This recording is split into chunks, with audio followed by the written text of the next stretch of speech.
and search for at Mainland 98.3 FM. That's the handle. It's Mainland 98.3 FM, and you get to see how it's going on in the studio.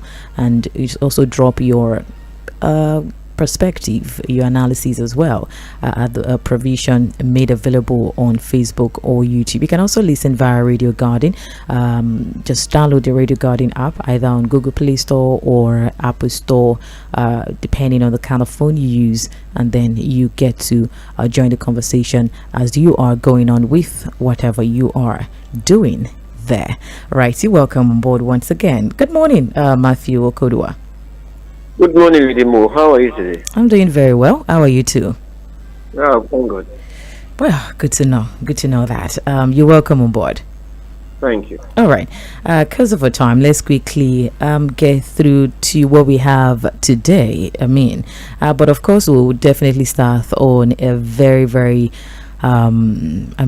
concerning notes, very sad one, quite unfortunate, with the incident that happened on the 3rd of February 2026, which is, I'll call it massacre, when we're having an attack resulting to almost more than 100 people dying in Nigeria. Matthew, well, our dailies across board actually have been reporting updates, reporting different issues, concerns, and mixed reactions. Agitations, eyebrows raised. With this still, is still happening, even with the alarm, even with several agitations, even with several solutions being preferred to be proactive to prevent this issue, but we are still getting this. And not just daily killing, mass killing. So concerning, very, very sad and unfortunate, Matthew. Well, the Punch newspaper had captured about the updates on the massacre, and the United Nations also condemning it. Turkey also via the Ministry of Foreign Affairs, or the police too, also are deployed, tactical assets to the area. But this morning, the president, even yesterday, had actually held an emergency, mounted over the massacre of residents. Also condemned the killings. The northern senators also demanding a sweeping security overhaul, and the Inspector General of Police, also ordering the deployment of tactical teams to the affected communities. Summary of what the Punch newspaper concerning, and what is more concerning is the effort of the government, both from the federal level and the state level, right? With the persistent occurrence of this, and we still have, because the Vanguard newspaper is capturing a statement from the village head, saying that the head of Woro village in Kwara State, Omar Saliu, he said that the terrorists attacked his community nearly 10 hours before the security forces arrived, which has even left scores dead, and the village was razed. The concern now is the future proactiveness of the resulting to, the concern now is, don't you think we should now resort to self-defense? Citizens should now carry arms to defend themselves when this thing occurs. If the people that are saddled with the problem, don't you think we should protect ourselves at this time? Because this is what we have been really sought to avoid, since the government cannot defend us anymore. Matthew. It's unfortunate that Nigeria is at the throes of confusion in the society. We are at the verge of becoming a failed state, security-wise, that successive governments have neglected this issue. They fail to see what is coming. From 1999, when Governor Yarima introduced Sharia in Zamfara, politicians, though Yarima introduced Sharia in Zamfara, and thereafter almost other northern states copied it, introduced it. Then the religious fervor, enter the people in that environment. Nigeria is so big that, because it's about proactiveness, that there are so many ungoverned spaces pockets of residential areas in deep forests. I've had the opportunity to travel around the spend an hour from one village to the other, between one village and the other, hours. So what happens that all these rural areas, they are so far from they want to establish caliphate, want to introduce emirates in far away. When the military was informed that there was something, not that they delayed for 10 hours, but that it took them that long because the road was bad. It's far. I'm sure that was the first time that governor was getting to that point, or even knowing that place. He didn't even go there when he was campaigning. I didn't think he went there. So he never knew that they existed themselves in the forest. They don't have police stations. They don't have anything. The communities are left on their own.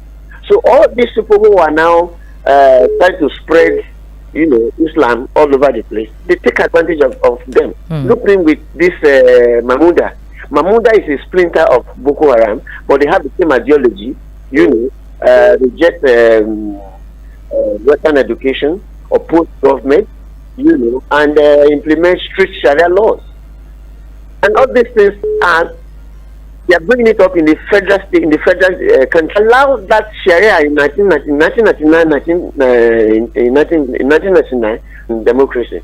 But this was the military era. It won't happen because the soldiers are more patriotic than the politicians. When Matisune came up, General Buhari did not allow to raise his head. He's crushed it in seconds. But when the politicians came, they consider their electoral gains more than the national. I may not win the election. If I do this, I will win the election, and the rest of them. Otherwise, that Sharia law that was implementing, we miss them. Now they are here. Now we are here. So what do we do? Is the military, all of this now that is safe, quoting me, safe is Lagos. Ogun State here, they are there. Oyo State, they are there. Everywhere they are there. So want to divide all of us. Yesterday, the president, has to create another operation that will take a divine intervention for us to overcome them. I'm telling you that this one you had yesterday or day before yesterday, another one will happen in another 1 week. Because the areas are ungoverned, they will do anything they want to do. Before we move from cities to that place, they would have gone. They're trying to show some concern, but it's coming too late. Now, because going through, you mentioned especially with the Vanguard report of the 10 hours before the security agency came through, according to and that they had about 15 soldiers there. Please, whoever is calling, can you please hold the call, please? You continuously calling, and I don't know why. Please, it's not the time for you to call in. We'll definitely open the phone lines during Mainland Focus to be able to call in and be part of the conversation, please. The head of Boro village is saying that initially they had a military base there and that they had about 15 soldiers there, and about 3 to 5 months ago, prior to this time, that he attacked the soldiers, and since then they evacuated them, and that they have no security presence in that area. That's according to presence of security personnel, but they were chased away. Yeah, that's the problem with our foresight. When you know that these people are in that environment, that even the military base you had did not deter them, they attacked the military base. That's a point at more 15. All you need to do is to booster the number to about 200 or 150 or so, or even to a battalion of about 700 and cover a larger area. But you will put them out to that extent. So they couldn't have allowed them there. And not only that this will even brought a letter to this community that they are coming to preach, to propagate this, and all the people rejected it. That's what they said. And that letter was sent to various government agencies, and yet nobody prepared for them. That's not going to abide by. We are not going to accept you here. We are not going to accept that your doctrine here. Don't indoctrinate us here. Blah blah blah blah blah blah. And when the terrorists got to know that they have sent the letter to the military or to the government, they got infuriated and came out. I think that is the big question now. These people, they are in government. They may not be government agencies that are doing this terrorism, but people supporting them are in government. You decide now, okay, today we are going to kill them. By the time you get there, somebody has informed them for government to overcome. As I tell you, for me, for my mind, I don't sympathize. I mean, I don't I don't envy the government at this hour because they have allowed it. So a terrorist group wrote a letter that we are coming, and nobody take any proactive action. I mean, sad. Well, I mean, it's quite so sad. See, very, very sad and disheartening. Yes, really, because I mean, with the hope of very helpless, very citizens are very take how we do what we want to do. Their action determine our reaction, which shouldn't have been. Religion in this country has been taken too far. The extremism is becoming too far. That is our problem. That is exactly our problem. Look at it now. We cannot say this community now is Christian, but they were Muslim people. They didn't want to solve it. Now it has turned around. That is the problem. That is the problem now. You know, and the groups now that are doing this terrorism, it's not just one group anymore. There are as many as 70 from reports I read. That is Mahmuda now. Where are they from? There are Lakurawa. There are all kinds of groups. They have their own doctrine, and they are sponsored from abroad. They are sponsored from abroad. People who form these groups, all these things. I mean, Nigeria, after 60 years, 65 years, where we are supposed to be focusing on more developed, aspect of, getting more developed technology wise, we are still battling with the primary assignment of sovereign means that you can provide for, you can protect in practice. Well, efforts and commitments, promises, especially from the U.S. The Guardian is Donald Trump saying the U.S. will continue to effort to confront militant groups and what he had described as religiously intolerant violence in Nigeria and other parts of us out of public life and out of the society. That's Trump saying that in a statement shared on X. And of course, the statement is coming amid the renewed deadly attacks in Nigeria, particularly in parts of the north central region, where we had armed groups carrying out mass killings in recent weeks, and also further heightening or enlightening the country's worsening security. Going to be supporting and making sure that they continue the effort to confront the militant group. Matthew.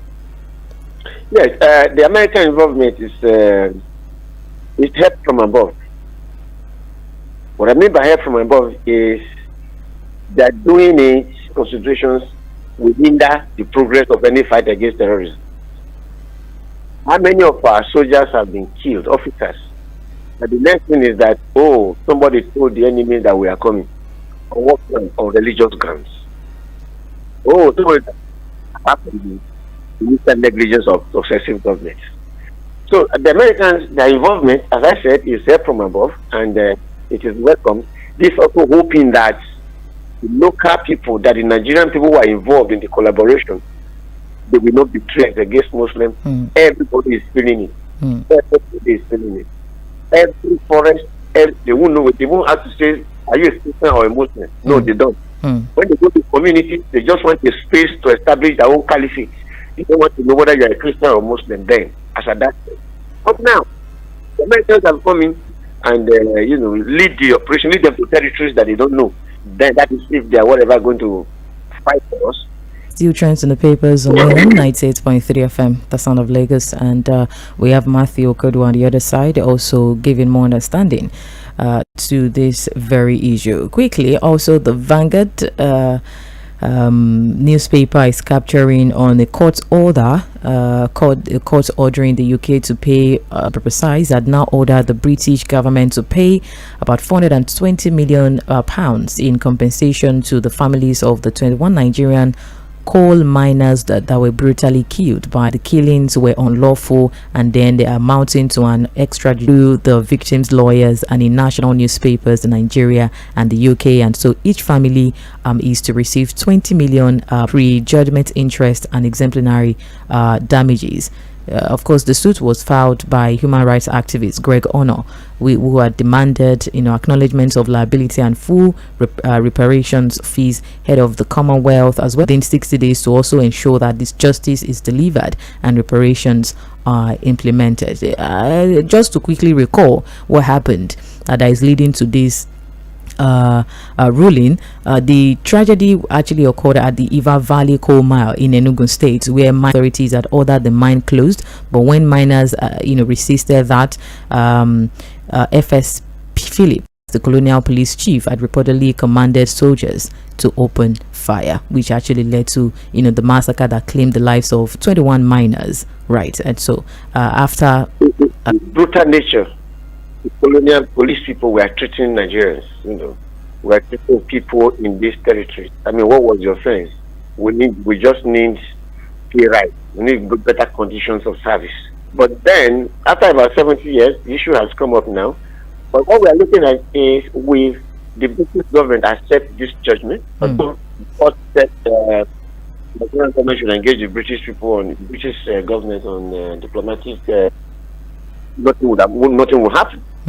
If they refuse to pay, we cannot fight them. They cannot do anything. But let the moral conscience of the British people allow them to actually pay this compensation to the families of the victims of that shooting in 1949. That's just because then this is one of those things that you see the top point in our relationship with British relationship with the colonies. Well, that's it in the Vanguard newspaper. Away from that, let's go that 183 victims had been freed, recounting their ordeal, and also the governor pledging rehabilitation. So the Vanguard is capturing that tears had been flowing since yesterday at the government house in Kaduna, as the so-called hunger and also abuse while they were in captivity. A total of 183 victims, mostly women and children, were formally received by the Kaduna State Governor Uba Sani, following the arrest. State government, the office of the national state government, the office of the national security advisor, I beg your pardon, and the Department of State Services. And for the survivors, the ceremony had marked not only a reunion with society, but also a painful reminder of how close the 6 days through dense forest immediately after the attack. If we actually start to talk about the ordeals of these victims, we will not leave here today. You see, the surprising thing about this casualty thing is everybody is confused about what actually happened. If you see the picture or the video of the people that were rescued, okay, let me use the word, who carried them away from that spot, and they checked for 6 days without being detected, side which the conspiracy masterminded that the initial denial of relevant agencies was rescued. What happened to those who kidnapped them? Were they shot? Were they killed? Well, that we are at the point we are in, the surgeons have it over us. Let me tell you, so many years back, the Chechen rebels in China did not agree, did not even negotiate. They went and killed all of them, but then 30 students lost their lives in the process. Since then, they know that the Soviet Union, the Russians will not accept any negotiation. They won't they agreed. Now we are got to a point that it has become difficult for the military to even use military might. Imagine, okay, dense forest, okay, motor cannot pursue them, the drones can pursue them, but then can you bomb them? It's wider, it's more credible than other theories, because you cannot just allow 193 people to just go and be slaughtered. Thank God that they are back home. No matter whatever the government did to bring them, they have brought them back. But now, what is that? That has this one? What happened now? It probably ended in a bounty for the terrorists. Of course, they will not. We need an action that will deter others. Not.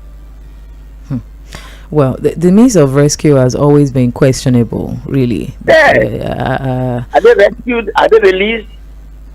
Or the military came and fired the terrorists and killed them and rescued them? Or the rest of the victims ran away on their own? How were they released?